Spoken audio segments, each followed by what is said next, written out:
What was your, oh shit, this person is a psychopath moment when meeting people? I've been a public school teacher for a decade. I've only ever been scared of one student. First of all, this was in my first few years of teaching. This student was kind of a myth in my school.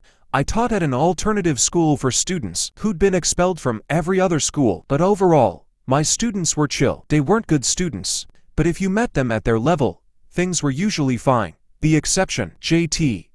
JT was a sophomore when I met him. At that point, I didn't teach him, but boy did I hear about him. Somehow, his mom was able to game the paperwork and education system enough that this kid was basically unpunishable.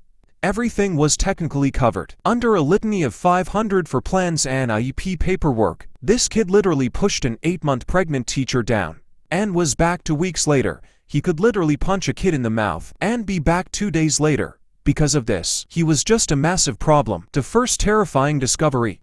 His mom was very vocal about not wanting him home because she was scared of him. She had good reason to be.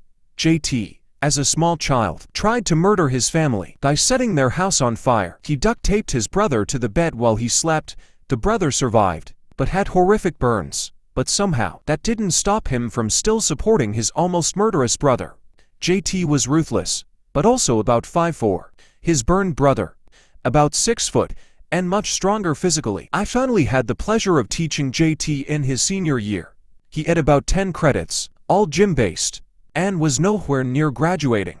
My first note, he's the only kid I've ever met who had nothing going on behind his eyes. He was shark-like. He never smiled or laughed, unless someone got hurt.